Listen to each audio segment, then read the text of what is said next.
व्यास गुफा में अभी भी प्रकट है, अभी भी उपस्थित है, जो सामान्य व्यक्ति को प्राप्त नहीं है। लेकिन श्रीपाद माधवाचार्य वायु के अवतार होने के कारण वो जा पाए वहाँ व्यास गुफा में, और व्यासदेव को अपने गुरु के रूप में स्वीकार कर उन्होंने ये ज्ञान आगे ब्रह्म माधव संप्रदाय में ये बढ़ाया। फिर माधवाचार्य से ये ज्ञान आगे आते आते माधवेंद्रपुरी, ईश्वरपुरी, फिर चैतन्य महाप्रभु, 6 गोस्वामी, फिर आगे जाके श्री जगन्नाथ दास बाबा जी महाराज, भक्ति विनोद ठाकुर, गौर किशोर दास बाबा जी महाराज, भक्ति सिद्धांत सरस्वती ठाकुर, और फिर इस्कॉन के प्रतिष्ठाता आचार्य, संस्थापक आचार्य अभय चरणारविंद भक्ति वेदांत स्वामी शिल प्रभुपाद तक आता है। तो ये माधवाचार्य बहुत ही महत्वपूर्ण भूमिका निभाए। करीबन 800 साल पूर्व की बात है, 1238 में उनका जन्म हुआ एक सिलीवाली परिवार में, कर्नाटक में, जो साउथ कैनरा जिला है, वहाँ वो उडुपी जो प्रसिद्ध कृष्ण स्थान है, कृष्ण का एक स्थान है, तीर्थ क्षेत्र है, वहाँ से थोड़ा आगे 30 किलोमीटर की दूरी पे पाजका क्षेत्र नाम का एक स्थान है। तो वहाँ मध्यगेह भट्ट और उनकी पत्नी के द्वारा ये प्रकट हुए। तो इनके प्राकट्य के बारे में बहुत अच्छी कथा है। इनके प्राकट्य के पूर्व में इनके पिताजी चाहते थे कि हमारा एक पुत्र प्राप्त हो, क्योंकि उनको पुत्र नहीं था काफ़ी समय के लिए। तो वो रोज़ अपने गांव से, घर से, पाजका क्षेत्र से उडुपी क्षेत्र जाते थे चल के 30 किलोमीटर, और वहाँ भगवान अनंतेश्वर को प्रार्थना करते थे, पूजा अर्चना वगैरह अर्पण करते थे, यही कामना रखते हुए कि एक पुत्र प्राप्त हो। तो कुछ समय के बाद, ऐसे होने के बाद, ऐसे काफ़ी बार उन्होंने काफ़ी महीने किया, तो एक बार वहाँ के उडुपी क्षेत्र में एक व्यक्ति को अचानक क्या प्रेरणा आ गई, वहाँ के एक बड़े स्तंभ के ऊपर चढ़ गया और जोर से उसने घोषणा की कि अभी सभी जीवात्माओं के उद्धार के लिए न भगवान के एक बहुत ही महान विशेष भक्त प्रकट होने वाले हैं जो सभी का उद्धार करेंगे। और फिर वो नीचे आ गया। तो नीचे आने के बाद उसको समझा नहीं उसने क्या किया। उसने लोगों से पूछा क्या हुआ, बोले तुम ऊपर चढ़ गए और तुमने घोषणा कर दी कि भगवान के महान भक्त प्रकट होने वाले। तो वो भी एकदम चकरा गया कि मैंने क्या बोल दिया, तो पता नहीं उनको क्या हो गया। लेकिन ये भगवान की ही योजना थी जिसके द्वारा आने वाले महान आचार्य के बारे में पहले से ही बताया गया था। तो बाद में फिर मध्वाचार्य प्रकट हुए। उनका बचपन का नाम वासुदेव रहा, और फिर बहुत ही विशेष थे ये, क्योंकि है तो वायुदेव के ही अवतार, तो ये कोई सामान्य बालक तो थे नहीं। तो वो एक बार उनके पिताजी, छोटे बालक थे वो, तो उनके पिताजी के घर के सामने बाहर एक व्यक्ति आ गया और वो हट करके बैठा था कि जब तक मुझे अपने पैसे प्राप्त नहीं होते तब तक मैं यहाँ से जाऊँगा नहीं, मैं भूख हड़ताल कर दूँगा। तो फिर छोटे से जो वासुदेव थे गए थे पिताजी को बुलाने के लिए कि आइए प्रसाद के लिए, माँ बुला रही है।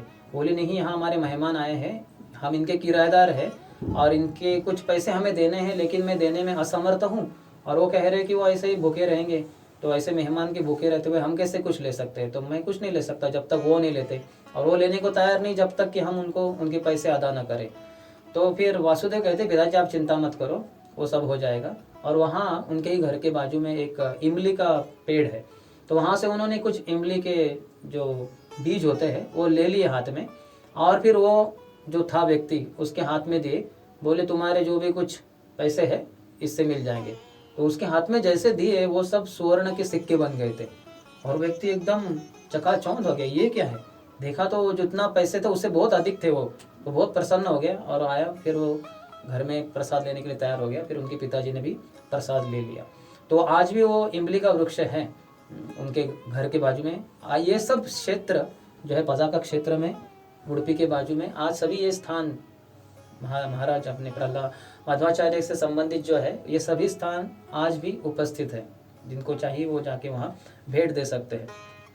फिर वैसे ही छोटे बालक के रूप में थे, और एक पर्वत है वहाँ घर के बाजू में, उसके उस पार वो कभी खेलने वगैरह जाते थे अपने मित्रों के साथ। तो कभी माँ उनको पुकारती थी कि कहाँ गया हमारा पुत्र वासुदेव, दिख नहीं रहा, तो जोर से पुकारती थी वासुदेव वासुदेव। तो ये वायु के अवतार होने के नाते वहाँ से पर्वत के उस पार से बड़ी छलांग लगाकर यहाँ घर में आ जाते थे। तो एक बार ऐसे ही उन्होंने छलांग लगाई तो घर में ही जो जोर से उनका पाँव गिरा उसके कारण वहाँ एक छाप पड़ गई। तो आज भी स्थान वो उनके घर के अंतर्गत ही उनके जो शिला है वो भी आज उपस्थित है। वैसे उनका जो हस्ताक्षर जो पहला जो शुरुआत होता है बच्चे का लिखने का, वहाँ वो आज भी शिला उपलब्ध है जिसके ऊपर मध्वाचार्य ने पहले बार सीखे थे कैसे अक्षर लिखने हैं वगैरह। और एक बार एक मणिमान करके एक सर्प जो राक्षसी था, जो लोगों को तकलीफ दे रहा था उस विभाग में, पाजक क्षेत्र में सबको डसता था और मार देता था।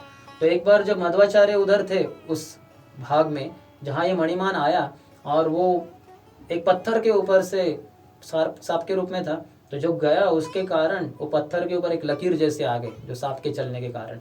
तो जब मध्वाचार्य ने देखा कि ये वही सांप है, राक्षस है ये, तो मध्वाचार्य ने अपना जो पाँव का अंगूठा होता है उसको जोर से उसके सर, उसके फण के ऊपर दबा दिया और उसका सर कुचल डाला, और उसकी वहीं पे उस राक्षस की मौत हो गई। तो वो भी स्थान आज वहाँ उपलब्ध है।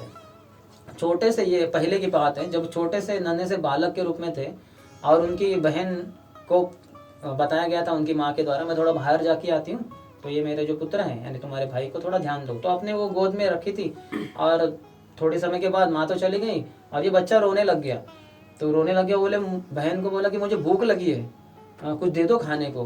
बोले घर में तो कुछ खाने को है नहीं। बोले नहीं देखो कुछ तो, मुझे बहुत भूख लगी है। तो वहाँ देखा उनकी बहन ने कि वहाँ जैसे घोड़ों के लिए जो चना होता है, जो घोड़े ही खा सकते, तो वो चने थे, तो उन्होंने ये बच्चे को दे दी। छोटे से बालक ने इतने चने खाए, जो बड़ा व्यक्ति भी नहीं हजम कर सकता, ये एकमात्र मध्वाचार्य ने खा दिए। इतना मध्वाचार्य का बहुत शक्ति था। ऐसे ही एक अन्य दिन उनकी माँ को कहीं बाहर जाना था, तो उन्होंने कहा कि बेटे ज़रा कुछ तो था दही या कुछ, तो इसकी थोड़ी रक्षा करना, इसको ध्यान देना, मैं थोड़े समय के बाद आती हूँ। तो माँ चली गई और वासुदेव मध्वाचार्य थे उधर, तो उनको भी खेलने के लिए जाना था। तो उन्होंने सोचा कि यहाँ ऐसे कैसे इसको खुला रख सकता हूँ, तो इसको किसी चीज़ से ढकना चाहिए। तो वहाँ एक बहुत बड़ा पत्थर था जिसके ऊपर 10 लोग सो सकते हैं, इतना बड़ा एक ही पत्थर था वो। उन्होंने उसको उठा के इसके ऊपर रख दिया, जिससे कि ये जो दही का पात्र वगैरह है उसकी रक्षा हो जाए। उसके बाद थोड़े समय के बाद वो आए और उनकी माँ आई, बोली कि कहाँ है वो, दिख नहीं रहा है जो मैंने दिया था दही तुम्हें। बोले कि इसके नीचे मैंने सुरक्षित रखा है। बोले किसके नीचे? बोलिए इसके नीचे। तो वो पत्थर उन्होंने हटा के दिखाया, तो उसके नीचे था वो। तो माँ भी हैरान हो गई कि ये छोटा सा बालक इतना बड़ा पत्थर, 10 लोग इस पत्थर को उठा के रख नहीं सकते, बाजू में हिला नहीं सकते, ये छोटे बालक ने अकेले कैसे इसके ऊपर रख दिया। तो ऐसे मध्वाचार्य की बहुत ही अधिक शक्ति थी, उनकी शक्ति का कुछ गिनती ही नहीं कर सकते हम।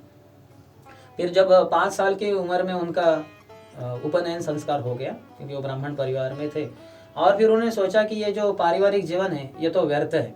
तो 8 साल की उम्र में उन्होंने सोच लिया कि मैं संन्यास लेना चाहता हूँ। तो पिताजी को बताया कि पिताजी मैं तो संन्यास ग्रहण करना चाहता हूँ, अनुमति दीजिए। पिताजी कहे नहीं बेटे ऐसे कैसे तुम जा सकते हो, है ना। बोले नहीं मैं तो जाना चाहता हूँ। तो फिर उन्होंने कहा नहीं तुम ही हमारे एकमात्र पुत्र हो, अन्य कोई पुत्र होता तो तुम संन्यास ले सकते थे। तो बोले ठीक यही बात है ना, तो आपका दूसरा पुत्र होगा और फिर मुझे आपको अनुमति देनी होगी। तो कुछ समय के बाद उनकी माँ गर्भवती हुई और फिर उनको पुत्र प्राप्त हुआ। तो तुरंत जो वासुदेव थे उन्होंने कहा देखिए पिताजी और माताजी अभी आपको पुत्र प्राप्त है, तो कृपया मुझे संन्यास लेने के लिए अनुमति दीजिए। वो बोले नहीं नहीं नहीं, हमें तो दोनों पुत्र चाहिए, ऐसे थोड़े ना आपको हम जाने देंगे। तो फिर वो समझ गए मध्वाचार्य कि ऐसे तो ये छोड़ेंगे नहीं। तो फिर उन्होंने वो अनंतेश्वर जो उड़पी मंदिर में जाके वहाँ अपने गुरु से अच्युत प्रेक्ष से वो कुछ सीखते थे, और फिर उनकी उधर दीक्षा भी हो गई, वो पूर्ण प्रज्ञ तीर्थ हो गए। और फिर उन्होंने बाद में अपना निश्चय एकदम और कायम कर दिया कि मैं संन्यास लेने वाला हूँ। तो पिताजी को तक खबर पहुँच गई, वो आ गए। बोले बेटे तुम ऐसा मत करो, है ना, ये उचित नहीं है, तुम हमारे साथ ही रहो, संन्यास मत लो। बहुत गिड़गिड़ाने लगे, लेकिन मध्वाचार्य तो टस से मस होने वालों में से नहीं थे। तो वो बोले नहीं पिताजी मैं तो संन्यास लूंगा ही जरूर। तो इतने पिताजी हताश हो गए, तो फिर वो नीचे ही गिर गए। उन्होंने दंडवत कर दिया छोटे अपने पुत्र वासुदेव के चरणों में कि बेटे मैं तुम्हारे चरणों में गिर के विनती करता हूँ, कृपया तुम हमें छोड़कर संन्यास मत लेना। तो बोले पिताजी आपने मुझे संन्यास के लिए अनुमति दे दी। बोले नहीं मैंने नहीं दी, तुम क्या कह रहे हो। बोले पिताजी शास्त्रों के अनुसार एक पिता को अपने पुत्र के प्रति कभी भी नमस्कार नहीं करना चाहिए झुककर दंडवत के रूप में। एक ही स्थिति में वो कर सकते हैं, और वो स्थिति है जब पुत्र संन्यास ग्रहण करता है, सन्यासी है, तो ही पिता उसको दंडवत कर सकते हैं, अन्यथा नहीं। तो आपने मुझे पहले से दंडवत कर दिया अभी, तो इससे ये जाहिर है कि हम अभी संन्यास ले सकते हैं। तो पिताजी भी समझते थे कि ये तो बहुत ही ये तो हट करके ही रखेंगे और करेंगे और लेंगे ही संन्यास। तो फिर पिताजी का कुछ नहीं चला और फिर उन्होंने संन्यास ले लिया अपने गुरु के द्वारा। फिर उनका नाम हो गया पूर्ण प्रज्ञ तीर्थ और फिर वो प्रवास करने लग गए। उनको एक जगह पे एक बहुत ही बड़े पंडित थे सत्य तीर्थ करके, तो वो मध्वाचार्य के शिष्य बन गए। फिर उनके साथ मध्वाचार्य चलते चलते चलते ही हिमालय की तरफ जाते हुए वो वेदव्यास जी से जाके मिलते हैं। अर्थात उन्होंने सत्य तीर्थ को कहा था कि तुम नहीं आ पाओगे वहाँ, लेकिन वो हट कर रहे थे कि नहीं गुरु महाराज मुझे भी आपके साथ जाना है।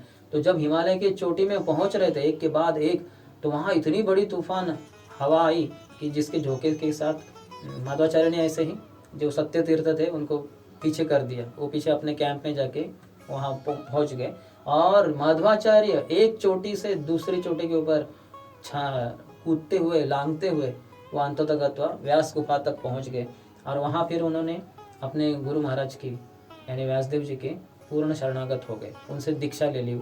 और उस तरह से ये ब्रह्म माधव गौड़ीय संप्रदाय 5000 साल पूर्व जो व्यासदेव सबके सामने उपस्थित थे, आज भी उपस्थित है, लेकिन 1000 साल पूर्व करीबन यानी 4000 साल के अंतर के बाद ये परंपरा आगे जारी रहती है मध्वाचार्य के द्वारा। फिर वहाँ उन्होंने जो अपने भगवत गीता के ऊपर टीका टिप्पणी की थी अपने गुरु वेदव्यास जी के सामने प्रस्तुत की और वेदव्यास जी ने उनको आशीर्वाद दिए, बोले कि बहुत ही अच्छा है, तुम इसको पूरे संसार में फैला दो। मध्वाचार्य को ऐतरेय उपनिषद बहुत ही अच्छा लगता था, उसके जो श्लोक है बहुत ही अच्छे सुमधुर ढंग से वो गाते थे। इतना आनंद आता था, इतना आनंद आता था कि बाद में जाके उसके द्वारा वो गाने के द्वारा जो पेड़ पौधे हैं उनमें बहार आ जाती थी, उन्हें फूल आ जाते थे, फल आ जाते थे ना। यहाँ तक कि जब वो गाते थे तो कुछ ऐसे विद्वान लोग भी आए या कुछ मल्ल जो पहलवान लोग हैं वो आए और उनको उन्होंने आह्वान किया कि आप ये रोक दो। तो बोले आप ही इसको रोकने का प्रयास कर सकते हैं। तो एक बार दो बड़े पहलवान एक उनके दाहिनी तरफ एक बाएं तरफ खड़े हो गए और मध्वाचार्य ऐतरेय उपनिषद के श्लोक अति मधुर सुमधुर ढंग से वो गाने लगे। तो इन दोनों ने फिर उनका गला पकड़ लिया, एक ने बाएं तरफ से एक ने दाहिने तरफ से, और जोर से उनका वो गला दबाने लगे। वो गला दबाते दबाते दबाते वो खुद पसीने पसीने हो गए, लेकिन मध्वाचार्य का तो रुकना हुआ ही नहीं, वो तो गाते गए गाते गए गाते गए वो ऐसे बहुत सुमधुर ढंग से। और थोड़ी देर के बाद ये दोनों थक कर नीचे बैठ गए। तो उनको बहुत ही अच्छे लगते थे ऐतरेय उपनिषद के श्लोक। उसी तरह से एक बार एक जगह पे जब गए थे तो एक पहलवान ने उनको आह्वान किया था कि मैं बहुत पहलवान हूँ, आप मुझसे थोड़ा सा मल्ल युद्ध करो। तो बोले ठीक है, फिर मेरे अंगूठे को तुम पहले यहाँ से हिलाओ। तो माधवाचार्य ने एक पत्थर के ऊपर अपने दाहिने पैर का अंगूठा मैंने पूरा पैर रख दिया और उसको सिर्फ उस अंगूठे को हिलाना था। तो वो आया और उसने अपने हाथों से उंगलियों से हिलाने का बहुत प्रयास किया, कितना भी वो क्यों ना प्रयास करे, वो जो अंगूठा था वो इधर का उधर नहीं हुआ, बस वैसे का वैसा ही रह गया। बहुत समय के प्रयास के बाद वो थक गया और उसने अपनी हार स्वीकार कर ली। ऐसे मध्वाचार्य बहुत ही शक्तिशाली थे। अपने शिष्यों के साथ जब वो एक जगह जा रहे थे तो वहाँ कुरुक्षेत्र में वो पहुँच गए, कुरुक्षेत्र के युद्ध भूमि में, और एक शिष्य को कहा कि यहाँ खुदाई करो। तो वहाँ जब खुदाई की तो उसके नीचे बहुत भारी गदा निकली जो शिष्य उठा भी नहीं पा रहे थे। तो मध्वाचार्य ने ऐसे उसको उठा लिया अपने कंधे के ऊपर, बोले ये मेरी गदा है जो मैं जब भीम था द्वापर युग में तब मैं इसी के साथ सभी कौरवों को मार रहा था, तो अभी इसका कार्य हो चुका है। फिर से उन्होंने उसको रख दिया अंदर और उसको ढक दिया गया। इस तरह से माधवाचार्य ये बहुत ही भगवान के महान भक्त। तो इस पर अगली बार फिर से वो एक बार जाना चाहते थे व्यासदेव से मिलने के लिए, कुछ शिष्यों के साथ जा रहे थे। तो रास्ते में महाराष्ट्र से जब गुजर रहे थे तो वहाँ एक राजा था जो आने वाले हर किसी जो प्रवासी थे उनको लगा देता था। उसका जो तालाब खोदने का एक कार्य हो रहा था उसमें उनको वो लगा देता था, कुछ बदले में कुछ नहीं देता था, लेकिन उनको काम को लगा देता था। और वो बहुत ही कठोर राजा था तो सबको करना पड़ता था। तो उन्होंने जब देखा माधवाचार्य आ रहे हैं अपने शिष्यों के साथ, कहा कि महाराज आपको यहाँ खुदाई करनी है, ये कार्य है सभी जनता की भलाई के लिए, कृपया यहाँ खुदाई कीजिए। तो माधवाचार्य बहुत ही बुद्धिमान थे, वो बोले हमें पता नहीं कैसे खुदाई करनी है, क्यों ना आप हमें दिखाओ। कैसे खुदाई करनी होती है। तो राजा बोले ठीक है मैं दिखा देता हूँ। तो उन्होंने ले लिया जो भी था उनके हाथ में, फावड़ा वगैरह, तो उससे वो खुदाई करने लगे और उतने में माधवाचार्य अपने शिष्यों के साथ आगे चले गए और ये राजा खुदाई करता ही रह गया, क्योंकि माधवाचार्य बहुत शक्तिशाली है। तो उसके कारण उसको समझा ही नहीं वो क्या कर रहा है, वो खुद ही खोदता बैठ गया और माधवाचार्य आगे चले गए। एक जगह पे नॉर्थ इंडिया में एक नदी आ गई बीच में, तो नदी के इस तरफ हिंदू रहते थे और उस तरफ मुसलमान रहते थे, और वहाँ का जो मुसलमान राजा था वो बिल्कुल किसी भी हिंदू को नाव से वहाँ आने नहीं देता था। यहाँ तक कि जो नाविक थे वो भी तैयार नहीं होते थे, क्योंकि उनको पता है उस तरफ मुसलमान है, वो राजा बहुत निर्दयी है, मार डालेगा वगैरह। तो जब मध्वाचार्य को ये समस्या आई तो उन्होंने कहा चिंता की कोई बात नहीं, शिष्यों को कहा मेरा हाथ पकड़ो। तो उन्होंने एक का हाथ पकड़ा, उसने एक का एक हाथ पकड़, सबने एक दूसरे का हाथ पकड़ा। माधवाचार्य पानी के ऊपर से चलने लग गए, चलते चलते चलते पूरे नदी को वो पार करके उस तरफ पहुंच गए। और वहाँ के सब सैनिक एकदम हैरान हो गए, अरे आप आए कैसे, कोई नौका नहीं। बोले हम चल के आए पानी के ऊपर। तो फिर उनको राजा के पास लेके गए कि राजा उनको सजा देगा। लेकिन राजा ने देखा ये तो महान पुरुष है, कोई महान संत महात्मा है, तो राजा उनको शरण आ गए। उनका जो पूरा राज्य था उन्होंने अर्पण कर दिया माधवाचार्य की सेवा में। माधवाचार्य कहे हमें ये सब नहीं चाहिए, हम भगवान के भक्त हैं, हमें भक्ति करनी। तो आगे जाते जाते जब वो व्यास गुफा की तरफ जाने लगे तो रास्ते में एक शेर ने इस सत्य तीर्थ के ऊपर हमला कर दिया, उसको पकड़ लिया, वो खाने वाला था सत्य तीर्थ को। तो माधवाचार्य ने उसको एक जोर से मुट्ठी प्रहार करके उधर ही उस शेर को एक ही मुट्ठी में उन्होंने उसको ढेर कर दिया, वो मर गया। और फिर सत्य तीर्थ को कहा तुम वापस जाओ, तुम यहाँ आगे नहीं पहुँच पाओगे। तो अपने एक हाथ से ही उन्होंने हवा का ऐसे झोंका छोड़ दिया जिसके हवा के झोंके से सत्य तीर्थ वापस जहाँ अन्य शिष्य रुके थे वहाँ वो पहुँच गया। तो एक बार माधवाचार्य, क्योंकि वहाँ से मालपे बीच पास में ही है, तो वो जाते थे वहाँ बीच पे। वही बीच पे पहले क्रिस्टोफर कोलंबस, बाद में क्रिस्टोफर कोलंबस 250 साल के बाद आए थे। तो वहाँ वो उडुपी कृष्ण के बाद में जो दर्शन होने के बाद फिर अमेरिका का खोज कर पाए थे। तो ये 250 साल पहले की बात है, यानी क्रिस्टोफर कोलंबस की नहीं, उसके पहले 250 साल पहले माधवाचार्य वहाँ मालपे बीच पे बैठे थे और मधुर ढंग से वो भगवान का गुणगान कर रहे थे वहाँ बैठकर बीच के ऊपर। तो वहाँ एक नौका आ रही थी द्वारका से। तो ऐसा हुआ कि तूफान आ गया, आंधी तूफान के कारण वो नौका फंस गई, वो समुद्र के अंदर ही, वो बाहर ही नहीं आ पा रहे थे, किनारे आ ही नहीं पा रही थी। तो वहाँ के उसके जो मालिक थे एक छोटी नौका में आके वो किनारे पे आ गए और कहा कि ये मेरी नौका की बड़ी समस्या हो रही है, कृपया मुझे मदद कीजिए। तो माधवाचार्य ने अपने हाथ के द्वारा ही ऐसे, अपने वस्त्र के द्वारा ऐसे हिला कर, क्योंकि वो आई क्या अवतार है, वो जो आंधी तूफान थी वो पूरी तरह से रोक दी और फिर वो नौका आ गई किनारे पे। तो मालिक बहुत खुश हुए, बोले यहाँ की जो सब संपत्ति है मैं आपके चरणों में अर्पण करता हूँ। माधवाचार्य कहे हमें ये सब नहीं चाहिए। बोले नहीं कुछ तो लीजिए। बोले आप कहाँ से आ रहे? बोले हम द्वारका से आ रहे। तो द्वारका से आए तो कुछ तो चंदन लाए होंगे। बोले हाँ, जो नौका को बैलेंस करने के लिए, संतुलित करने के लिए हमने एक चंदन का बड़ा पत्थर रखा है। बोले हाँ, तो वो हमें दे दीजिए। तो वो चंदन का पत्थर इतना भारी था कोई उठा नहीं पा रहा था, तो फिर माधवाचार्य खुद उसको उठा लिए। तो वो दो, कहते कि 2 पत्थर थे उसमें से, तो वो लेके आ रहे थे माधवाचार्य उडुपी की तरफ। तो लेकिन वही किनारे के बाजू में ही एक जो था वो वहीं पे फूट गया और उसमें से बलराम जी छोटे बालक के रूप में जो मूर्ति थी, भगवान की विग्रह थे, वो प्रकट हो गए और वो वडभांडेश्वर करके वो जो है जगह, उनका मंदिर वहाँ स्थापना किया गया। और दूसरे जो थे चंदन, उसको वो भी फूट गए, उसमें कृष्ण थे। और फिर वो कृष्ण को लेके माधवाचार्य 30 किलोमीटर दूरी पे चलते चलते चलते भगवान का गुणगान करते करते उडुपी कृष्ण जो है उनको उडुपी में लेके आए और वहाँ उनकी स्थापना की। आज भी उनकी बहुत अच्छे से सेवा होती है। उसके बाजू में 8 मठ भी है, वो सब मध्वाचार्य के शिष्यों के द्वारा परंपरा में उसकी वहाँ सेवा होती है। तो मध्वाचार्य ने ये संप्रदाय में लोगों को दीक्षा वगैरह दी। उनके ऐसे 8 मठ हैं और वो मठ के द्वारा बहुत सारे सन्यासी होते हैं वहाँ। 800 साल की ये परंपरा है जो आगे जारी रहती है। तो मध्वाचार्य ने बहुत सारी लीलाएं की है। एक बार एक जगह पे उनको 2000 केले अर्पण किए थे, तो मध्वाचार्य ने उसको आराम से खा लिए। हम तो विचार भी नहीं कर सकते, लेकिन मध्वाचार्य वायु के अवतार हैं तो उन्होंने वो आराम से स्वीकार कर लिए। और मध्वाचार्य ने ये कहा था कि मैं जब आपके बीच में से अप्रकट हो जाऊंगा तो जरूर समझ जाना कि मैं अपने गुरु महाराज के पास व्यासदेव के चरणों में उनकी सेवा में मग्न हो जाऊंगा।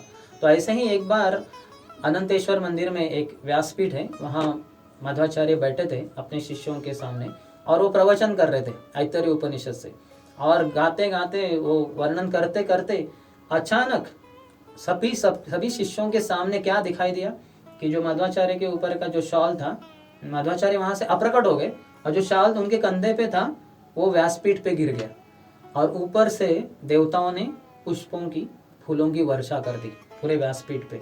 और सब शिष्य आश्चर्यचकित हो गए, कहाँ गए गुरु महाराज। तो वो समझ गए, व्यासदेव माधवाचार्य ने पहले से कहा था कि जब मैं आपके बीच में से अप्रकट हो जाऊंगा तो समझ लेना कि मैं अपने गुरु महाराज की सेवा में, व्यासदेव की सेवा में, व्यास गुफा में वहाँ में लग जाऊंगा करके।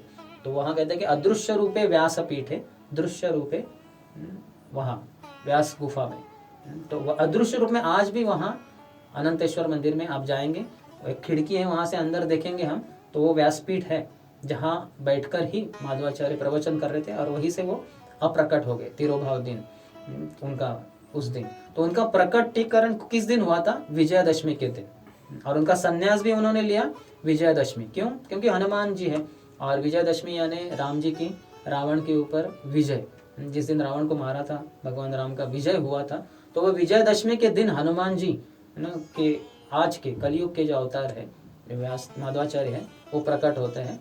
तो वो उनका जन्मदिन है और वो उनका संन्यास का भी दिन है। तो ऐसे माधवाचार्य हमारे बहुत ही महान आचार्य है। उनका तत्व ज्ञान था द्वैत, यानी दो, भगवान एक है और हम दूसरे हैं, हम दोनों अलग हैं। इसलिए जब प्रवचन देने के लिए भी बैठते थे तो ऐसे मुद्रा में बैठते थे, यानी बोलेंगे जरूर लेकिन बोलते बोलते सभी जन देख रहे हैं कि हाथ इनकी 2 उंगली ऐसी है, यानी मैं अलग हूँ और भगवान अलग है, हम एक नहीं है। ये समाज में बड़ी भ्रांत धारणा है कि भगवान और हम एक ही है। क्वालिटी में, गुणवत्ता में हम एक ही है। जैसे समुंदर जो खारा पानी का बना होता है, वैसे ही जो उसका एक बूंद है वो भी खारे पानी का ही बना होता है, लेकिन मात्रा में अंतर है। गुण समान है लेकिन मात्रा में अंतर है। अगर समुंदर की एक बूंद यहाँ डाली जाए तो थोड़ी देर के बाद सूख जाएगी, लेकिन यहाँ पूरा समुंदर डाला जाए तो पूरा शहर ही नष्ट हो जाए। तो उस तरह से भगवान अलग है और हम अलग है, हम उनके दास है, हम उनके पुत्र है। तो ये माधवाचार्य का जो तत्व ज्ञान था वो जरूर बड़े जोर शोर से उन्होंने प्रचार किया, लेकिन साथ ही साथ वो मुद्रा में भी ऐसे बैठे। आप माधवाचार्य के बहुत सारे फोटो देखेंगे जिसमें वो बैठे हैं तो ऐसे बैठे हैं, यानी भगवान और मैं अलग हूँ। तो ऐसे श्रीपाद माधवाचार्य हमारे ब्रह्म माधव गौड़ीय संप्रदाय के महान आचार्य है। और इसी के अंतर्गत इस संप्रदाय को ब्रह्म, पहले ब्रह्मा जी को ज्ञान दिया भगवान ने और फिर मध्वाचार्य को ज्ञान दिया।